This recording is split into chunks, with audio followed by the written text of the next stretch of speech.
Hey guys, welcome back to today's video. Today is Wednesday, September 3rd, 2025, and today we are going to be talking about the state of New Jersey and an update on the governor's race. Many of you guys have been asking about where the race stands in Jersey, a state that very much surprised the nation in 2024 when it voted for Vice President Harris by a margin of just 5.91% across the state, a traditionally Democratic state that saw tremendous narrowing from the 2020 election, largely led by northern Jersey and the areas surrounding New York City. Massive changes in favor of Donald Trump and the Republican Party, to which we now have a governor election where a three-time candidate, Jack Ciattarelli, who was the Republican nominee for governor in 2021, when they also shocked the nation with Phil Murphy, the Democrat at the time, winning re-election by just 3.2% across the state. Now looking to 2025, Republicans have approached New Jersey with cautious optimism about this race.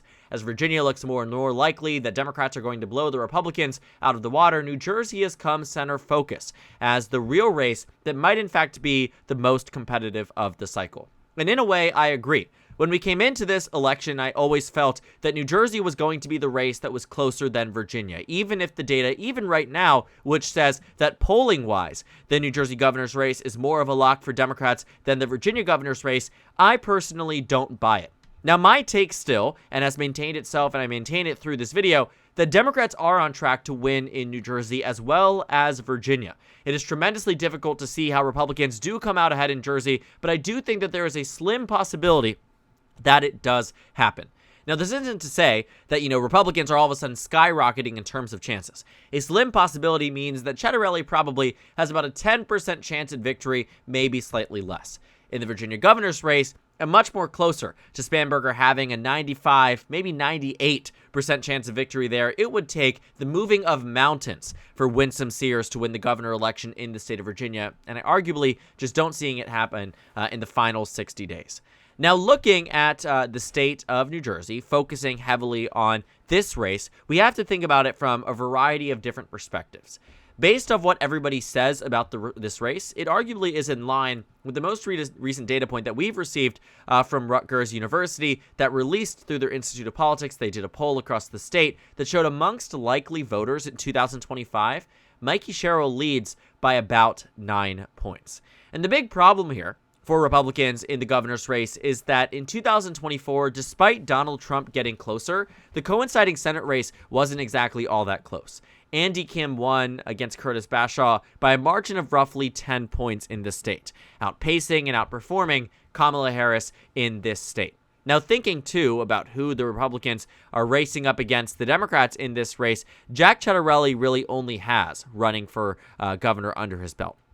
Outside of that, not much else across the state. Now, thinking about Mikey Sherrill being in this district, New Jersey's 11th congressional district, if you take a look at the recent election results, Kamala Harris only won this district by about 8 points. The problem for Republicans is that Mikey Sherrill won by about 15. So an overperformance already relative to that of Vice President Harris to, approach that and apply that to the statewide shift. If it was, Harris winning this district by 8 points, Sherrill winning it by 15, that's about a 7-point overperformance for Mikey Sherrill as an individual. But a congressional district isn't everything. But it's not just the previous election results that would make the argument that Mikey Sherrill is on track for victory. Taking a look at all of the data points, it isn't just Rutgers that says that Mikey Sherrill takes the advantage.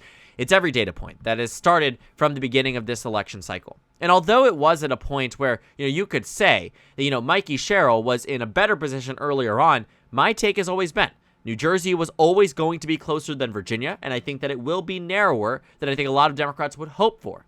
But I think the margin will be larger than the presidential race and will still be impressive, given the circumstances of the last cycle. Same thing with the governor election that went to Glenn Youngkin in Virginia, and if it didn't happen in 2021, my argument is that it probably isn't happening again in 2025, and that again would still be a Democratic victory in the state of New Jersey. And even thinking about the national circumstances, thinking about where Biden was in November of 2021, by the time we had reached Election Day, about 8% more of this nation had a negative view of Joe Biden than positive. The disapproval rating had reached an all-time high, and it just proved to be very bad in totality for the Democratic Party, that we saw a near universal shift in both New Jersey and Virginia. And thinking about where Donald Trump is today, he's not all that popular either. And my expectation is that by the time we reach Election Day, it's not going to improve really by any metric. I think his approval rating is going to go down. More and more people are going to sour on the president, just as they have done so over the summer. And I think we're going to see it maintain itself, not just through 2025, but likely through the 2026 midterms.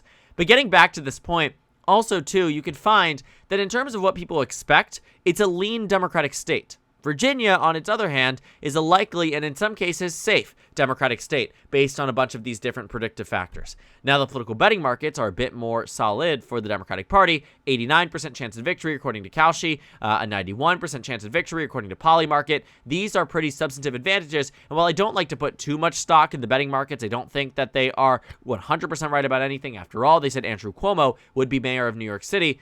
A lot of the times in these races where it is pretty locked in, 90-10. You can start to see that becomes more and more likely, largely because the voters, not the voters, but those who are putting, the $500,000 that are into this New Jersey governor's race don't want to be wrong. They're not investing in this because they want to boost their Democratic or Republican candidates. They're doing so because they think they can make money out of the state of New Jersey. And arguably, if they're right, they in fact will.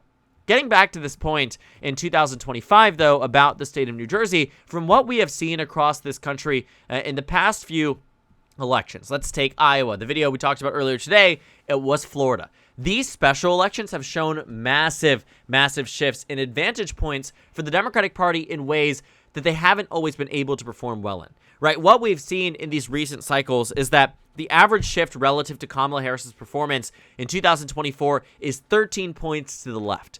Democrats are outpacing Vice President Harris on average by 13.1%.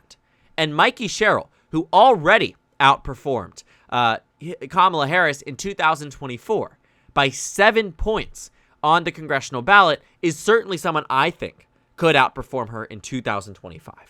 I think Democrats, though, have to acknowledge that even in Democratic wave years, like 2017, the margin still wasn't as large as Biden's or even Hillary Clinton's was in the state. 2017 was a great year for Democrats. They flipped 15 seats in the Virginia House of Delegates. New Jersey saw a shift of 2013, which was Chris Christie winning in a landslide of 22 points, to then Democrats winning it in 2017, even against Christie's lieutenant governor. But keep in mind the circumstances of this race. Christie had fallen out of popularity. Approval rating hit 8% across the state, the lowest we've seen in a long time for any sitting governor. The Republicans nominated the lieutenant governor, who was attacked and dragged down by Chris Christie. Phil Murphy had run a good campaign, and not to mention that it was a very strong year for the Democratic Party, where it was primarily Democrats who turned out to vote. And even then, the margin couldn't triumph 15% across the state, when Biden did so easily just 3 years later.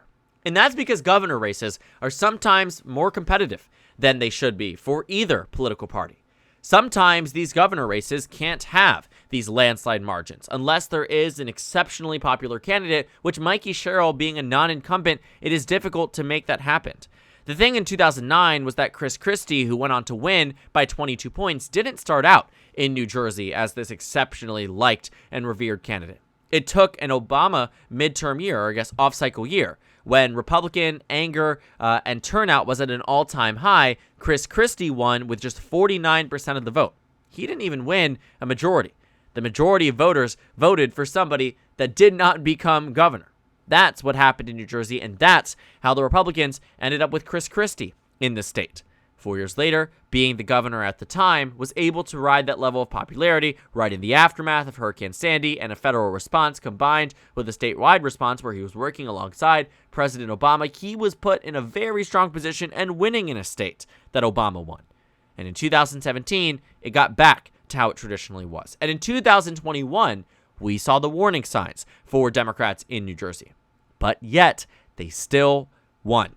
And that's why I say, in 2025, there's always a chance that Jack Ciattarelli is elected governor. After all, he has run 3 times. But the likelihood at which Mikey Sherrill is governor by January of 2026 is tenfold higher in terms of chances compared to Ciattarelli. And that's the big struggle here for the Republicans in New Jersey. Democrats are right to be cautious about this state.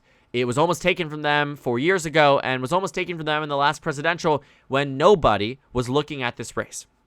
But something I think that, is important to note is that 2025 is not 2024. And as much as Cettarelli might be a strong candidate for the Republicans, and I do think he will limit the margin at which Mikey Sherrill can win by. If she was running against, MAGA, Marjorie Taylor Greene style candidate, she'd win by 20 points. But that's not who she's running against. She's running against somebody who, under the right circumstances and in the right wave year, which 2021 clearly was not, but in a more Republican year, maybe he could have been elected governor. But 2021 was not that. And 2025 will certainly be not that. And so I think, mark my words on this. Mikey Sherrill stands to be the likeliest candidate to win in Jersey. And while I do think the margin in New Jersey will be closer than it is in Virginia, that doesn't make it less of a Democratic victory, because Democrats will hold the governorship regardless. And while it may be a race that is certainly worth watching, and I do think you will find a lot of interesting numbers out of it and a lot of interesting analysis points that are worth looking at for 2026 with Cory Booker up for re-election, and of course in 2028 if both parties decide to invest suddenly in the state of New Jersey. But either way, New Jersey stands to be a state that I think will remind people of what it looks like in a 2017 style year or in a Democratic leaning year, where they are able to win in ways that maybe people weren't expecting given the last election. And now looking at the New Jersey governor's race, right now, Mikey Sherrill stands to be, again, the clear and consistent favorite, despite what a lot of people are saying, Fox News and everyone else, trying to make this race more competitive than it is. Will it be closer than Virginia? For the 5th time, the answer is probably yes. But Democrats win it regardless and win 4 more years in the governor's mansion in this state. So thank you guys so much for watching this video. Make sure to comment down suggestions below. Subscribe on the left if you haven't already, and check out the Instagram and Twitter. At the bottom left of the screen, there's also a Discord server for you to go ahead and join. On the screen, there's a video for you to watch, and then a playlist for my 2026 Governor 25 election analysis videos. Again, thank you guys so much for watching, and I will see you all tomorrow.